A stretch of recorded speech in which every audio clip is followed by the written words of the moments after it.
no European country has been attacked with Indian weapons. I wish I could say that for European weapons vis-a-vis India. So keep that in mind. Well, I'd make two observations. I buy oil. I buy oil based on cost and availability. So at that point of time, much of the oil available on the market was Russian. When we didn't buy significant amount of Russian oil till 2022. Circumstances compelled us to get into that market. And I must say, the Russians have been steady suppliers because they put the cargoes out there and you go out there and buy oil, whichever is the most reasonable and available oil. On, off, and do it when it suits us and don't do it when it doesn't suit us. I mean, come on, we are all the adults in the room, we know what the game is. Donald Trump, we keep using any discussion of world affairs, comes back to him. How much, have you been surprised by the direction of his second term? A lot of people, when he was re-elected, said, okay, we kind of know what he's like. We've seen him in office before, but is this a different Trump that we're dealing with the second time around? I'll take the easier one first. Yeah. The thoughts which are going on. Let me pick up on two things which Lana said. I think the truth is, to a great deal, everybody has that sense of it's not my war. We don't admit it at times, but it's very natural, because at the end of the day, the more stakes you have, the closer it is to you, the more vested you are. It's your war. And for somebody else, the further away they are, it's not their war. I think there needs to be a degree of understanding of that, and the expectation that, my war, as I said, I've had this statement thrown back at me repeatedly, so I don't repeat, I don't want to dwell on it too far, but I think the expectation that in the sense Ukraine, because it is so strong in Europe's calculus, is therefore shared by the rest of the world to the same degree, is no more reasonable than the rest of the world. Each region would have its own priorities. So again, because we keep coming back to Russian oil, look, when we didn't buy significant amount of Russian oil till 2022. Circumstances compelled us to get into that market. And I must say, the Russians have been steady suppliers because they put the cargoes out there and you go out there and buy oil, whichever is the most reasonable and available oil. But I do want people to remember this. At that time, the US specifically asked India to buy Russian oil to stabilize the world markets. Yeah. Okay? Right now, if you see, after having first put tariffs on us last year for buying Russian oil, the US then again lifted its sanctions because on Russian oil. They need the oil price down again. Yeah. So let's not pretend that there is some great principle involved here. I mean, if it is on, off, and do it when it suits us and don't do it when it doesn't suit us. I mean, come on, we are all the adults in the room. We know what the game is. So I don't think making this about sanctimony is really warranted. Okay. Well, if you don't like sanctimony, then Donald Trump's your guy. He's very frank about. But wait, hang on. I have one other point. Yeah, please. And that's the resilience point. Because you asked me saying, what are you doing other than, what can you do other than being a frustrated observer? No, I think, look, there are immediate responses, there are short-term, medium-term responses. What, for example, we heard from Lana is, UAE, for example, is de-risking by trying to build alternative evacuation routes for its energy. So what we're going to see to some degree is the Gulf itself de-risk the Gulf. Okay? To some extent, the rest of the world will work with the region also to build redundancy, and the IMEC, the India, Middle East, Europe Economic Corridor, is envisaged as one such initiative.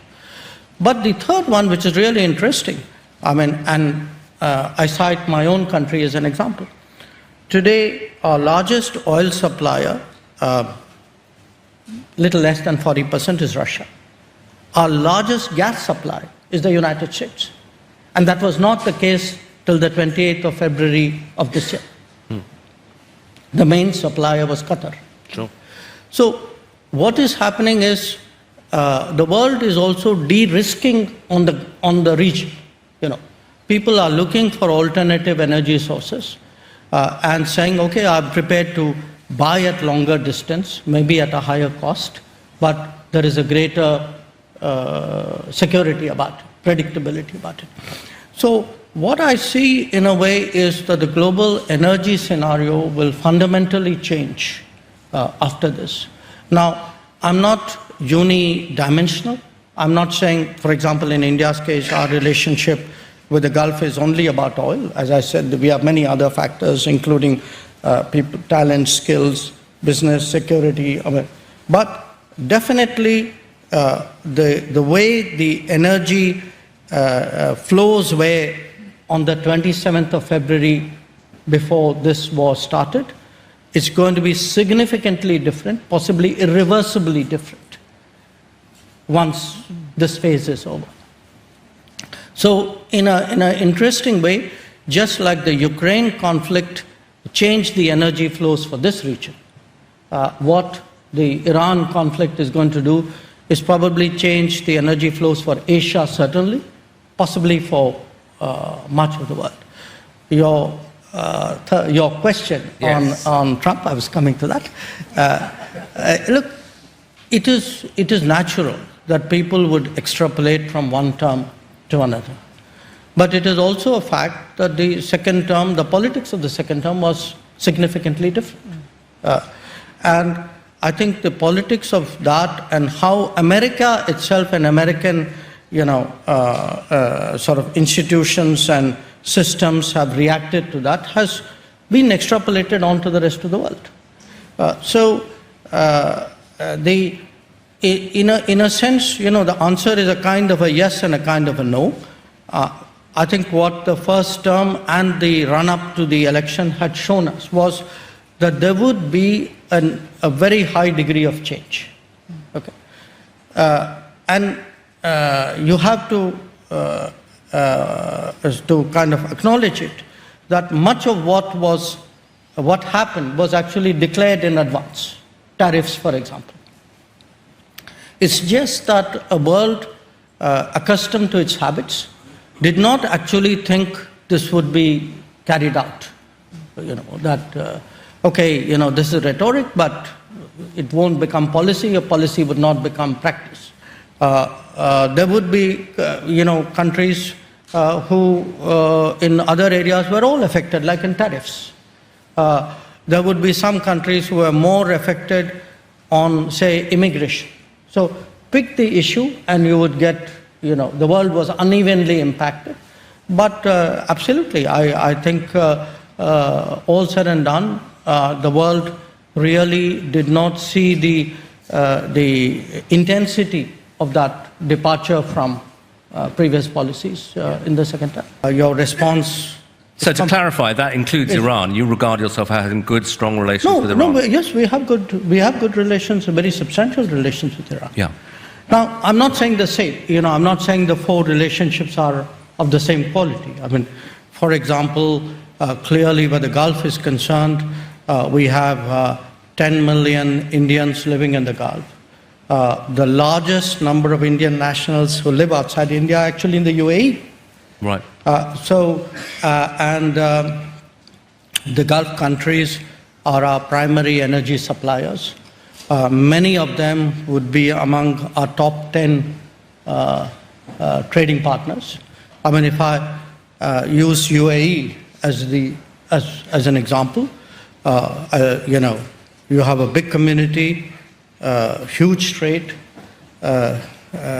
significant energy relationship, and in fact, much more than that, close defense and security relationship as well. So the challenge is in a quadrilateral situation where you have equities, arguably of of a different order in each account.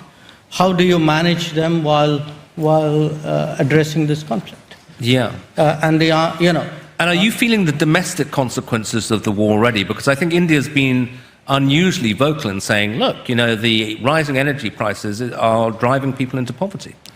Yes, because, you know, when you are a low income or a low middle income country, then as indeed happened after the Ukraine war as well, an increase in energy prices hits a low income country much more than it does a middle income or a high income country.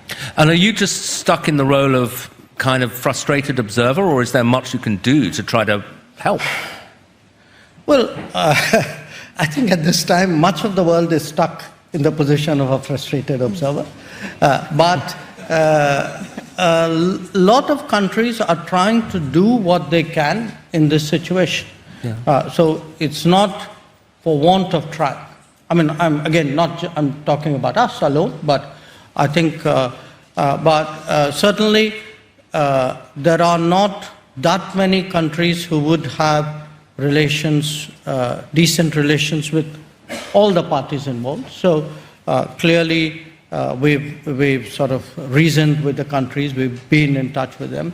We hope very much that, you know, the US-Iran negotiation leads to an early outcome. Yeah. And the continuation of the fighting is creating problems. Yeah, and we're in Finland, so I have to obviously ask you about the Russia-Ukraine war. I think in Europe there was a feeling that India adopted what we would regard as a kind of moral equivalence between the two sides, that you were saying, well, it's a big shame, but, you know, maybe they should stop, but you were too sympathetic towards Russia, too willing to buy oil from Russia. So how would you explain that position to the people here? Well, I'd make two observations. I buy oil.